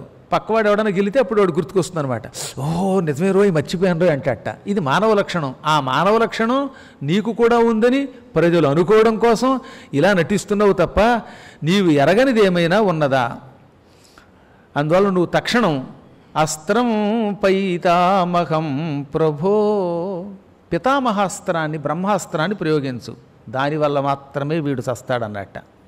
ఓహో, బాగా గుర్తు చేసావో అన్నాడండి రాముడు. మనలాంటి అమాయకులు నమ్మేస్తాం, అహో రాముడు మర్చిపోయాట, మాతలు గుర్తు చేసేట అని. ఇవన్నీ ఏమిటని చెప్పాను మొదటి నుంచి మీకు. తనను తాను మనిషి కింద మానవ ప్రవర్తనతో మలుచుకుంటేనే రాముడి చేతిలో వాడు చస్తాడనే వరం ఉండడం వల్ల ఎప్పుడూ ఆయన మానవుడిలా నటిస్తాడు. ఆయనే నిజంగా మామూలు మానవుడైతే లక్ష్మణుడి మీదకి శక్తి వస్తూ ఉంటే ఓ శక్తి లక్ష్మణుడిని నువ్వు చంపకుండా ఉందుగాక, చంపే శక్తి నీలో నశించుగాక అన్నాడా లేదా? అనగానే శక్తి అలా చేసిందా లేదా? ఆ మాట విన్న శక్తి ఈయన మాట వినకుండా ఉంటుందా? కాబట్టి అదొక అద్భుతమైన లీల, అదొక అద్భుతమైనటువంటి అవతార రహస్యం. వెంటనే ఆయన గుర్తుకు తెచ్చుకున్నాడు. ధనుస్సుకి ఆయన బ్రహ్మాస్త్రం ఎక్కుపెట్టాడు. ఈ దివ్యాస్త్రం మొట్టమొదట అగస్త్యుడు ఇచ్చేటండో ఈయనకి. ఇంతవరకు చెప్పలేదు మనకెక్కడ, కానీ ఇప్పుడు చెబుతున్నాడు మళ్ళీ. కానీ మీరు విన్నారు కదా, ఎలా విన్నారు? అరణ్యకాండంలో విన్నారు. అగస్త్యమారి శాస్త్రమారి కడితే రకరకాల అస్త్రాలు ఇచ్చాడని చెప్పలా మీకు? అది గుర్తుకు పెట్టుకోవాలి. రాముడు చెప్పకపోవచ్చు, కానీ ఇప్పుడు ఈ విషయంలో అగస్త్యుడు నాకు ఇచ్చిన బ్రహ్మాస్త్రం వేస్తున్నానని ఆయన పైకి అనౌన్స్ చేయొచ్చుగాక, మనం మాత్రం అరణ్యకాండంలో అది మర్చిపోకూడదు. బాలకాండంలో విశ్వామిత్రుడు కొన్ని అస్త్రాలు ఇచ్చాడు. అరణ్యకాండంలో అగస్త్య దర్శనానికి వెళ్ళినప్పుడు యమదండము, బ్రహ్మాస్త్రం, బ్రహ్మశీర్షం, చక్రం ఇవన్నీ ఇచ్చిన విషయం నేను మీకు చెప్పాను, గుర్తుకు తెచ్చుకోండి. యం అస్మై ప్రథమం ప్రాదాత్ అగస్త్యో భగవాన్ ఋషి. పరమ పూజ్యుడు భగవత్స్వరూపుడైన అగస్త్యుడు మొట్టమొదటిగా ఈ బ్రహ్మాస్త్రాన్ని రామచంద్రునికి ఇచ్చాడు. ఈ అస్త్రం సామాన్యమైనది కాదు, యుద్ధంలో ఎవరినైనా చంపుతుంది. ఈ అస్త్రాన్ని లోకశ్రేయస్సు కోసం బ్రహ్మ సృష్టించటం వల్ల బ్రహ్మ పేరు మీదుగా బ్రహ్మాస్త్రము అని దీన్ని పిలుస్తున్నారట. ఒకప్పుడు ఇంద్రుడు ప్రాణ సంకటంలో పడ్డాడు, అప్పుడు ఇంద్రుడి కోసం దీన్ని సృష్టించాడు. ఇది మామూలుది కాదు. బ్రహ్మణ నిర్మితం పూర్వం ఇంద్రార్థం అమితౌజస. ఈ బ్రహ్మాస్త్రం దేవేంద్రుడి కోసం సృష్టించాడు ఆయన. చెప్పారుగా, పూర్వకాలంలో శంబరుడు అని పేరు కలిగిన ఒక రాక్షసుడితో దేవేంద్రుడు యుద్ధం చేశాడు. ఆ శంబరుడు అంత తేలిగ్గా చావడం లేదు. అప్పుడు బ్రహ్మదేవుడు ఈ అస్త్రాన్ని సృష్టించి అదృశ్య రూపంలో ఇంద్రుడికి ఇచ్చాడు. ఇంద్రుడు ఈ అస్త్రం ప్రయోగించి శంబరాసురుని వధించాడు. ఆ తర్వాత చచ్చాక వాడు మళ్ళీ పునర్జన్మెత్తాడు. ఆ తర్వాత సముద్రంలో దాక్కున్నాడు. వాడిని మళ్ళీ శ్రీకృష్ణుడి కొడుకు ప్రద్యుమ్నుడు సంహరించాడనమాట. రెండోసారి సంహరించాడు వాడిని. ఆనాడు శంబరాసురుడిని సంహరించడం కోసం బ్రహ్మగారు సృష్టించి దేవేంద్రుడికి ఇవ్వబడినటువంటి అస్త్రం క్రమక్రమంగా లోకంలో మంత్రవేత్తలందరూ పొందారు. ఆ అస్త్రం మహానుభావుడు అగస్త్యుడు శ్రీరాముడికి ఇచ్చాడు. ఆ బ్రహ్మాస్త్రానికి 2 రెక్కలు ఇలా ఉంటాయట. ముందేమో ముళ్ళు ఉంటుంది, తర్వాత 2 రెక్కలు ఉంటాయి. ఆ రెక్కలకి వెనకాతల గంటలు ఉంటాయి. ఇందులో రెక్కలలో వాయుదేవుడు ఉంటాడు. పదునుగా ఉండే అంచు ఉంటుంది కదా, పొడిచేటటువంటి ఆ అంచు దగ్గర అగ్నిహోత్రుడు ఉంటాడు. అదే మన గుచ్చుకుని ప్రాణం తీసేది. బాణం యొక్క అంచుందే, ఆ అంచులో అగ్ని ఉంటాడట బ్రహ్మాస్త్రంలో. సూర్యుడేమో వెనక భాగంలో ఉంటాడు. వాయువు దానికి అధిష్టాన దేవతగా రెక్కల్లో ఉండడం వల్ల మహావేగంగా వెళ్ళిపోతున్నది. అసలు అవతలివాడు దాన్ని పడగొట్టడానికి అవకాశం ఇవ్వకుండా వెళ్ళి చంపేస్తుంది. అగ్ని, సూర్యుడు తేజస్శాలురై దాన్ని నడుపుతూ ఉంటారు. ఆకాశంలోకి, స్వర్గంలోకి, పాతాళంలోకి, సముద్రంలోకి కూడా వెళ్ళగలదు. ఎక్కడికి వెళ్ళినా దాని అగ్నిజ్వాలలు చల్లారవు. అంతటి అద్భుతమైనది. ఇంకా బరువు, మేరు పర్వతం, మందర పర్వతం రెండింటినీ తక్కెట్లో వేసి చూస్తే అంత బరువు అంతనుంటుంది టండోయ్. అసలు అంత బరువును ఊహించగలమాను? మేరు పర్వతాన్ని తూచే శక్తి ఎవడికి లేదు. పైగా 2 పర్వతాలట. గౌరవే మేరు మందరవు. గురుత్వంలో అంటే బరువులో మేరుమందర పర్వతములంత బరువు ఉంటుంది ఏకంగా అది. అలాంటి దానిని తీసుకున్నాడు ఆయన. ధనుస్సుకి ఎక్కుపెట్టాడు, చెవిదాకా లాగాడు, బ్రహ్మమంత్రాన్ని ఉచ్చరించాడు, విడిచిపెట్టాడు. ఇక అస్త్రం దబ దబ దబ దబ శబ్దం చేసుకుంటూ, మహానినాదం చేసుకుంటూ ముందుకు దూసుకుపోయింది. రావణుడు ఆ శబ్దానికే నిశ్చేష్టుడైపోయాడు. దాన్ని కొట్టడానికి ఎన్నో అస్త్రాలు ప్రయోగించాడు. ఆ అస్త్రాలన్నింటినీ కాల్చి పారేస్తూ చెండాడేస్తూ మహావేగంగా వెళ్ళి బిభేద హృదయం తస్య రావణస్య దురాత్మనః, రావణుని యొక్క గుండెలోంచి దూసుకుపోయింది. సినిమాల్లో చూపించినట్టు పొట్టలో అమృత భాండము లేదు, విషభాండము లేదు, ఇవన్నీ సినిమా కబుర్లు. వాడి హృదయంలోంచి దూసుకుపోయింది అది. ఆ గుండె చీలుకుపోయింది, కాలి బూడిదైపోయింది గుండె అంతా కూడా. అందులోంచి బయటకు వచ్చేసింది టండోయ్. కేవలం గుండెల్లో గుచ్చుకుని ఆగలేదు. ఆ బాణం గుండెలలో నుంచి దూసుకుపోయి అక్కడి నుంచి రావణుడి ప్రాణాలు తీసి భూమిని చీల్చుకుని పాతాళానికి వెళ్ళింది. పాతాళ గంగలో తనను తాను శుద్ధి చేసుకుంది, అంటే కడుక్కున్నదనమాట తన రక్తాన్ని. మళ్ళీ తిరిగి వచ్చి రామచంద్రుడు అమ్ములు బొదిలో దూరిపోయింది. అందుకే రామబాణం అన్నారు దాన్ని. ఇదే ఎవడైనా బ్రహ్మాస్త్రం వేస్తే వాడిని చంపేస్తుంది, ఆ రోజుకి ఇంకా అది పనిచేయదు. కానీ రామబాణం అలా కాదట, బ్రహ్మాస్త్ర మంత్రం వేసినా సరే అది మళ్ళీ పాతాళానికి వెళ్ళవలసిందే అన్నారు. సశరో రావణం మహత్వ రుధిర ఆర్ద్రీకృత చెవి కృతకర్మ నిభృతవత్ స్వతూణీం పునరాగమత్ అన్నారు. అది రావణుని ప్రాణాలు తీసిందిట. వివేశ ధరణీతలం, భూమిలోకి ప్రవేశించింది. రావణ ప్రాణాలు తీసిన తర్వాత బాణం ఎర్రగా రక్తంతో నిండిపోయింది కదా, ఆ రక్తం కడుక్కోవడానికి భూమిని చీల్చుకుని పాతాళానికి వెళ్ళి అక్కడ శుద్ధి అయ్యి తిరిగి వచ్చి స్వతూణీం అంటే అమ్ముల పొదిలో దూరిపోయింది. రాముడి యొక్క అమ్ముల పొదిలో మళ్ళీ యథాప్రకారంగా ఏమీ ఎరగనట్టుగా కూర్చుందిట. పాము కాటేసి ఏమి ఎరగనట్టుగా పుట్టలో దూరినట్టుగా రాముడి యొక్క అమ్ముల పొదిలో ప్రశాంతంగా కూర్చుంది. అసలు ఎవరూ నమ్మరనమాట, ఈ బాణమేనా రావణాసురుడిని చంపింది, అసలు ఎక్కడా దీనికి రవ్వంత కూడా నెత్తురంటలేదే అన్నట్టుగా ఉందట. చేతికి నెత్తురు అంటకుండా ఉంటారంటారే, మనం ఏం చేసినా మన చేతికి నెత్తురు అంటకూడదంటారు. ఆ బాణానికి నెత్తురు అంటకుండా చేసుకుంటుంది అది. ఆ విధంగా తిరిగి అందులో ప్రవేశించింది. వృత్రాసురుడు పూర్వం ఇంద్రుడి వజ్రాయుధానికి కూలిపోయినట్టుగా రథంలోంచి పెద్ద శబ్దంతో రావణుడు కింద కూలిపోయాడు. ఇంకేముంది, వానరులు విజృంభించి వెనకున్న రాక్షసుల మీద పడ్డారు. అసలే రాజుగారు పోయాడు, దానికి తోడు వానరులు మీదపడి దబాదబనాలు గుద్దుతూ ఉంటే, పీకుతూ ఉంటే, లాగుతూ ఉంటే, జుట్టుబట్టుకు లాగేస్తూ ఉంటే కంగారు పడిపోయి కకావికలై పారిపోయారట. అందులో రాక్షసులు ఉన్నారు, బ్రహ్మరాక్షసులు ఉన్నారు. దిక్కుమాలిన బ్రహ్మరాక్షసులు కూడా పారిపోయారట. మొత్తం అందరూ పారిపోయారు. ఆ బ్రహ్మరాక్షస బిరుదేమిటో కొంతమందికి కర్మ. బహుశా ఈ రావణాసుడి దగ్గర నుంచి పారిపోయి ఉంటాడు వాడెవడో. ఈ విధంగా రాక్షసులు నిరాశ్రయులు పారిపోతూ ఏడుస్తూ వెళ్ళిపోతూ ఉంటే దేవతలంతా పైనుంచి రామ జయం జయం అన్నారు, సాధు సాధు అన్నారు. ఇక ఆ పూట రామచంద్రుడి మీద కురిసిందట పుష్పవర్షం. ఏం పువ్వులు కురిపించారండి, రణరంగమంతా పువ్వులతో నిండిపోయిందన్నారు. దేవలోకం నుంచి వేసే పువ్వుల్లో తడి ఉండదు. ఇప్పుడు ఈ పూలదండలు వేసుకుందామంటే పెద్ద భయం. అది చూడండి ఎంత తడో, మొత్తం లాల్చి అంతా పాడైపోవడమే. అందులో కొన్ని పువ్వుల యొక్క రంగులు అంటుకుని ఈ లాల్చి చూసిన వాళ్ళు అనుమానిస్తున్నారు. ఈ మధ్యన ఎర్రగా ముద్రలు కనబడుతున్నాయి. గురువుగారు పురాణానికి వెళ్ళారా ఇంకెక్కడికైనా వెళ్ళారా అని. ఈ లాల్చీని బాగు చేయడం కష్టంగా ఉంది, మరక మంచిదే అని అడ్వర్టైజ్మెంట్ వచ్చినటువంటి అదేదో పెట్టి తోమితే అవన్నీ వేస్ట్ అవుతున్నాయి. కానీ లాల్చీ తిరిగిపోయింది, మరక అక్కడే ఉంది. అంచేది ఇది ఏమైనా బరకమా, మరకపోవడానికి అవన్నీ అడ్వర్టైజ్మెంట్లు, అవి నమ్మకండి. మనం కావాలని మరక చేసుకుంటే కొత్త లాల్చి కుట్టించుకోవాల్సి వస్తుంది. ఈ తడేమో పడలేకపోతున్నాం. పైగా వాటిల్లో ఏం చల్లుతున్నారో కానీ ఈ మధ్యన దురద పెట్టండి. ఈ మధ్యన వాటిల్లో ఈ కరోనా వచ్చాక ఏమిటో కానీ యాసిడ్లు చల్లుతున్నారు, అదోమంట. అలా కాకుండా తడి లేకుండా చెయ్యండి. అందుకని చెబుతున్నది, ఎప్పుడైనా పూలదండ వేస్తే ఇలా పొడిగా ఉండాలి. అనేక రకాల తడులుంటే చేత్తో పట్టుకుని పక్కన పెడుతున్నది. మీ భక్తి నాకు ఇష్టమే, నాకు వేసుకోవాలని ఉంది. రాముడి మీద దేవతలు వేసినట్టు పువ్వులు వేస్తే తట్టుకోవడానికి నేను రాముడిని కాదు, నేను కేవలం మానవుడినాయే. మరి ఆయనేమో పరమాత్మయే, అవునా? కాబట్టి ఈ కలియుగంలో పువ్వులు తట్టుకోలేకపోతే ఆ మధ్యన నైమిషారణ్యంలో పువ్వులు ఒళ్ళంతా కప్పేశారండి. నిజం చెప్తున్నాను, ఇక్కడ చాలామంది ఉన్నారు, అడగండి. ఒళ్ళంతా పువ్వులు పోశారు. ఇంక నేను అహనా పెళ్ళి అంట, ఓహనా పెళ్ళి అంట అని ఎగిరి గంతులు వేయటం మొదలెట్టాను, ఏం అనలేక. గొంగళి పురుగులు దానిండా. ఏట్లే గురువుగారు పువ్వులు ఉంచుకోండి ఉంచుకోండి, మేము కష్టపడి తెచ్చామని అంటారు వాళ్ళు. నువ్వు కష్టపడి తెచ్చావు, నేను ఎంతసేపు కష్టపడి భరించను ఇది. అందుకని పరుగున రూములోకి వెళ్ళి బట్టలు మార్చుకొస్తే విషయం అర్థం కాదు వాళ్ళకి. మీకు చెబితే ఇంకా ఆ బాట్లు మీకు చెప్పలేము. పంచెలు మార్చి వేడి నీళ్లతో స్నానం చేసి మళ్ళీ నానాయాత్ర పడి వచ్చాను. ఆ తర్వాత అర్థమైంది, అక్కడికి వచ్చిన వాళ్ళందరూ గోక్కోవడం మొదలెట్టారు. ఇన్ని గొంగళీ పురుగులు, రామ రామ రామ రామ, బంతిపూలంటే గొంగళీ పురుగులే. రామచంద్రుడు మహానుభావుడు గనక ఆయన మీద ఓ పూల వర్షం కురిపించారట.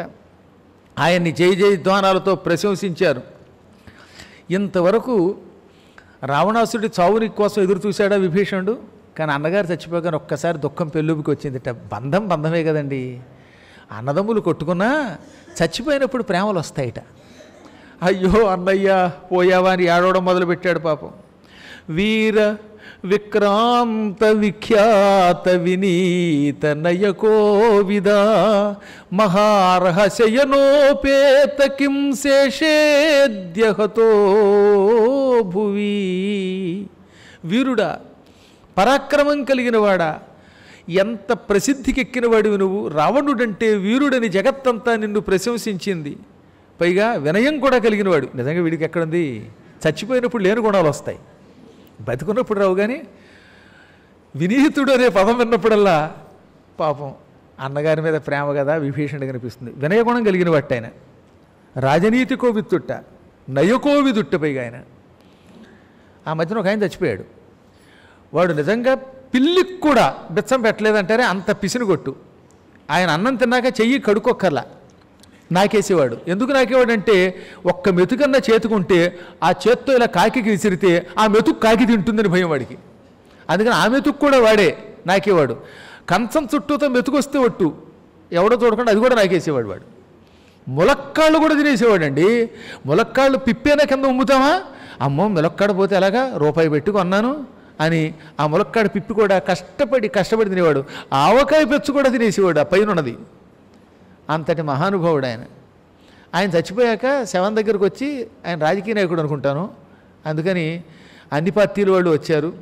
ఎంత మంచివాడండి, ఎంత గొప్ప దాతండి, ఈ మహానుభావుడి దగ్గర సన్మానం చేయించుకొని వాడు లేడు కదండి అని పక్కెళ్ళి దొంగ పీరుగా ఎవరికి ఏం పెట్టలేదు అని మళ్ళీ బయటకు వచ్చి, ఏదో మైకు దగ్గరేమో 24 గంటలు చూసి దగ్గరేమో మహాదాత అండం, పక్కకెళ్ళి దొంగ పీరుగండి అండం.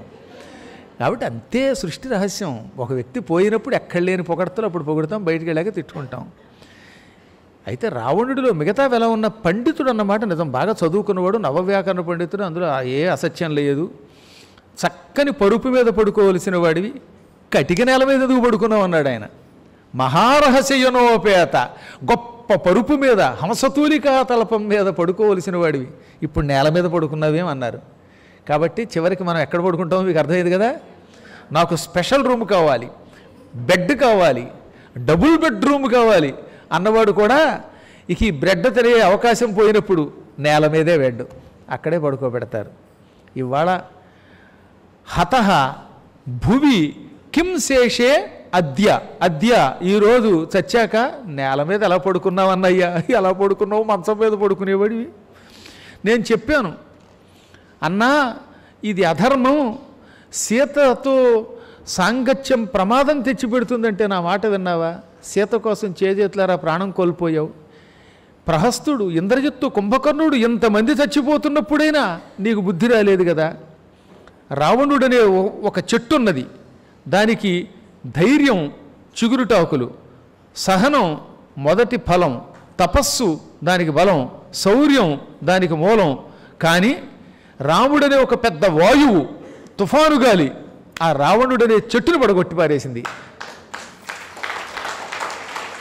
అలాగే రావణుడు ఒక మదించిన ఏనుగు, ఆ ఏనుక్కి అహంకారమే బలం, అది ఎవరిని లెక్క చెయ్యదు. అయితేనే శ్రీరామచంద్రుడనే సింహం దాని కుంభస్థలం చీల్చింది.